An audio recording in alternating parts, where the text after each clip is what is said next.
नमस्कार दोस्तों, पिछले वीडियो में आप लोगों ने एक्सरसाइज 3.1 के थर्ड क्वेश्चन और फोर्थ क्वेश्चन को कवर किया है। आई होप वो दोनों क्वेश्चन आपको अच्छे से क्लियर हो गए हैं। आज के इस वीडियो में हम क्वेश्चन नंबर 5, 6 और 7 को डिस्कस करने वाले हैं। एक्सरसाइज 3.1 है, चैप्टर का नाम है linear equation in two variable, class 10th के लिए। और ये सारा का सारा सिलेबस जो है वो नई एनसीईआरटी के अकॉर्डिंगली आप लोगों को करवाया जा रहा है। पूरी एनसीईआरटी इसी चैनल के ऊपर आपको करवाई जाएगी। तो अगर आपने अभी तक चैनल को सब्सक्राइब नहीं किया है तो मेरे बच्चे फटाफट से चैनल को सब्सक्राइब कर लो। डिस्क्रिप्शन में दिए हुए ग्रुप के लिंक से आप ग्रुप को भी ज्वाइन कर लो, क्योंकि वहां पर मैं आप लोगों को इंपॉर्टेंट क्वेश्चन, इंपॉर्टेंट पीडीएफ्स, जो भी आप लोगों की प्रिपरेशन के लिए इंपॉर्टेंट है वो सब कुछ आपको वहां पर प्रोवाइड करवाता रहता हूं। तो चलिए देखते हैं क्वेश्चन नंबर 5। क्वेश्चन नंबर 5 पे चलते हैं, उसके बाद question number 6 and after that question number 7 and after that आपकी जो एक्सरसाइज 3.1 है वो कंप्लीट हो जाएगी। अब इसमें देखो क्या कहा जा रहा है, ध्यान से सुनना। इसमें कहा जा रहा है half the perimeter of a rectangular garden whose length is 4 metre more than its breath.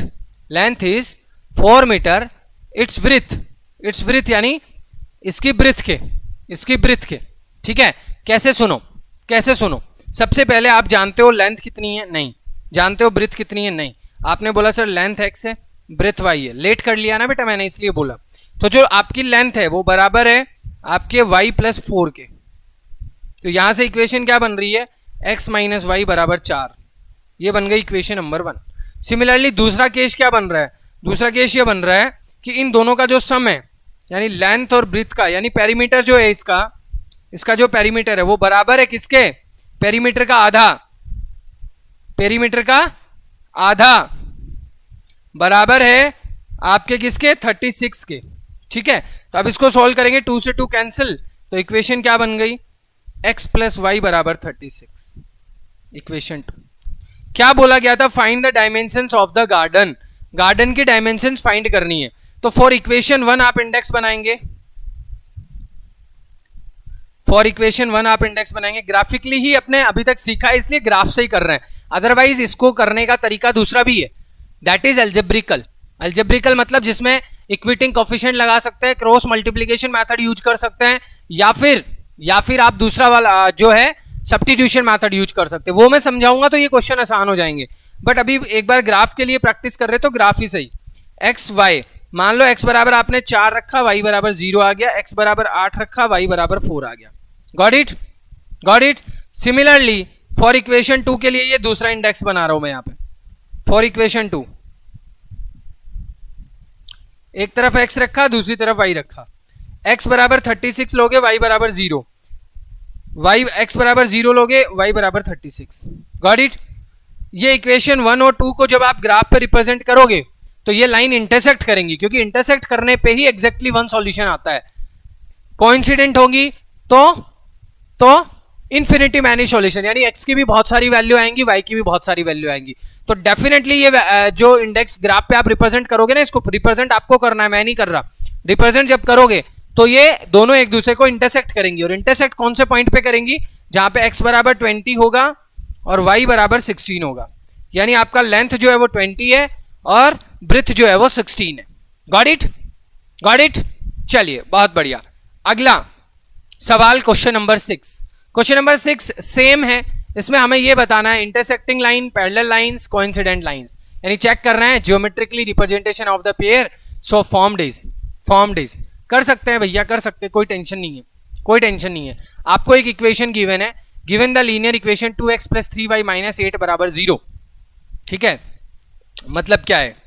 कहना ये चाह रहे हैं कि मैंने आपको एक given the linear equation 2x + 3y - 8 = 0, right another linear equation in two variable such that the geometrically representation of the pair so formed is intersecting line. बात समझ में आई क्या? मतलब पहला क्वेश्चन है, एक मिनट, पहला क्वेश्चन है इसका जो कि इंटरसेक्टिंग लाइन के लिए, किसके लिए है?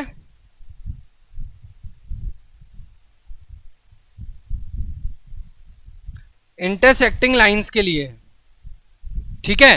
पहला क्वेश्चन ध्यान से सुनना, इंटरसेक्टिंग लाइंस के लिए। इंटरसेक्टिंग लाइंस का मतलब क्या है? मतलब 2x प्लस 3y माइनस का 8 बराबर 0। ये इक्वेशन आपको गिवन है। अब आपको अपनी मर्जी से कोई दूसरा इक्वेशन बनाना है कि जब आप उनको ज्योमेट्रिकली रिप्रेजेंट करो तो वो लाइनें इंटरसेक्ट हो जाएं, वो लाइनें इंटरसेक्ट हो जाएं। तो इसके लिए क्या करना पड़ेगा, हम क्या करेंगे, इसका डबल कर देंगे। यानी इंटरसेक्टिंग लाइन के लिए क्या कंसेप्ट होता है कि a1 a2 बराबर नहीं होना चाहिए b1 अपॉन b2 के। ऐसा ही होता है इंटरसेक्टिंग लाइन के लिए, या बराबर होता है?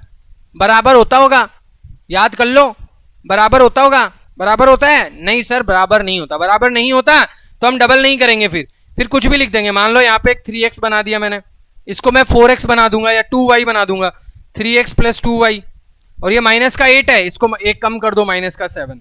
यानी सब इसमें एक बढ़ा दिया, इसमें एक कम कर दिया, इसमें एक कम कर दिया, बराबर 0। अब आप चेक कर लो भले ही a1 upon a2 b1 upon b2 से ये दोनों इक्वेशन जो हैं वो इंटरसेक्टिंग लाइंस पे काम कर रही हैं।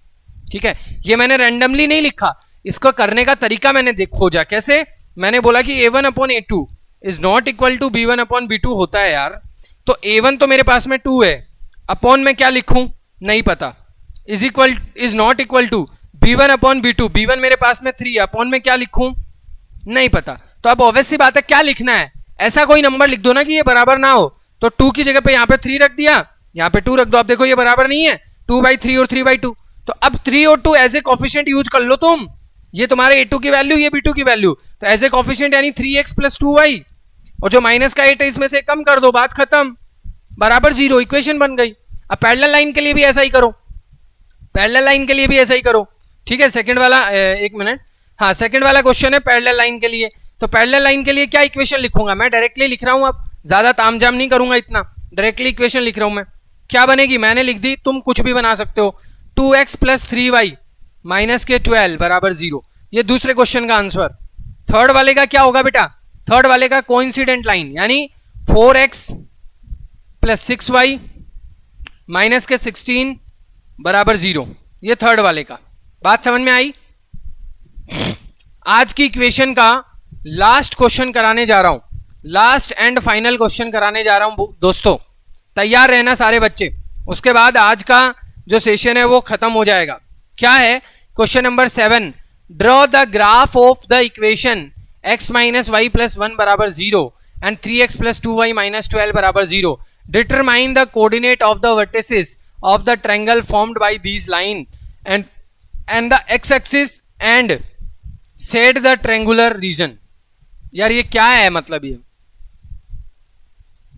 ये इतना आसान क्वेश्चन है भाई, क्या है बताओ, क्या है बोलो। देखो बहुत सिंपल क्वेश्चन है, आपको सबसे पहले गिवन क्या है उस पर काम करो, आपको ग्राफ बनाना है बस, और बात खत्म। फिर जो शेप बनेंगे वो अपने आप बनेंगे। ट्रायंगल बन रहा है तो ट्रायंगल सही, जो ट्रायंगल बने उसको शेडेड कर देना। कैसे करेंगे देखो, पहली equation x minus y plus 1 बराबर 0, इसके लिए डायरेक्टली मैं क्या कर रहा हूं, यहाँ पे इंडेक्स लिख रहा हूं।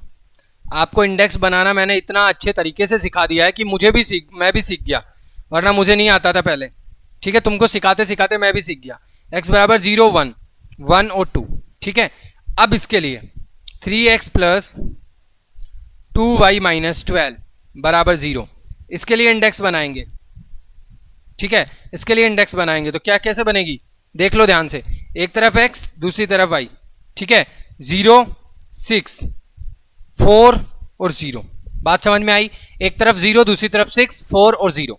अब ग्राफ बना लो, ग्राफ मैं बनाऊंगा, ग्राफ मैं बनाऊंगा। सबसे पहले जो हाईएस्ट नंबर है उनको देख लो,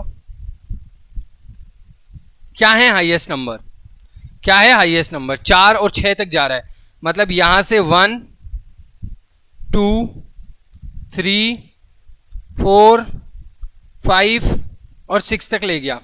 इधर माइनस का 1 माइनस का 2 माइनस का 3 माइनस का 4 माइनस का 5 माइनस का 6, इधर भी माइनस तक ले गया, माइनस का 1 माइनस का 2 माइनस 3 माइनस 4 माइनस 5 माइनस 6। ऊपर की तरफ सारे पॉजिटिव, यानी 1 2 3 4 5 एंड 6। अब देखो पहली इक्वेशन के लिए x बराबर 0, ठीक है, y बराबर 1, पॉइंट बन गया यहाँ पे, गोला कर दिया। x बराबर 1 ये रहा, x बराबर 1 ये रहा, y बराबर 2 ये रहा, यहाँ पे पॉइंट बन गया। x बराबर 1 ही है ना, हाँ 1 ही है, ये पॉइंट बन गया यहाँ पे, ठीक है। अब दूसरी इक्वेशन के लिए x बराबर 0, y बराबर 6, ये रहा पॉइंट यहाँ पे बन गया, ठीक है। x बराबर 4 ये रहा, y बराबर 0 मतलब पॉइंट यहाँ पे बन गया। अब देखो मिलाओ सबको, पॉइंट्स को मिलाओ, तो ये वाला देखो स्टेट बन रहा है एकदम से, ये वाला स्टेट बन रहा है कि नहीं बन रहा, बन रहा है। और दूसरी इक्वेशन के लिए ये वाला स्टेट बन रहा है कि नहीं बन रहा, बन रहा है। थोड़ा आराम से निकाल ले भाई ऐसे करके, ये देखो। तो अब जो ट्रायंगल बना वो कहाँ बना, ट्रायंगल बना वो कहाँ बना मेरे भाई, ये देखो ये रहा ट्रायंगल। आई कहानी समझ में, आई कहानी समझ में तो बता दो, ये रहा तुम्हारा ट्रायंगल। इसको सेडेड करना था, बात खत्म, मैंने सेडेड कर दिया। क्लियर है, क्लियर है, बता दो। कलर दूसरा लेना चाहो ले लो, ये लो, इस तरीके से सेडेड कर दो, ये सेडेड कर दिया मैंने, ठीक है, यही बताना था। तो आई होप कि आज का जो सेशन है वो आपको पसंद आया है। और कोऑर्डिनेट भी लिखने हैं क्या, कोऑर्डिनेट भी लिखने हैं, बोलो। कोऑर्डिनेट निकले के लिए बोला है क्या कि x axis and shaded the rectangular reason, तो कोऑर्डिनेट लिख लो, ये ए है, ये बी है, ये सी है, तो इन तीनों के कोऑर्डिनेट में लिख देता हूं, ठीक है, कि जो ए के कोऑर्डिनेट बनेंगे दैट इज -1,0, बी के जो कोऑर्डिनेट बनेंगे दैट इज 2,3 और सी के जो कोऑर्डिनेट बनेंगे दैट इज 4,0, ठीक है।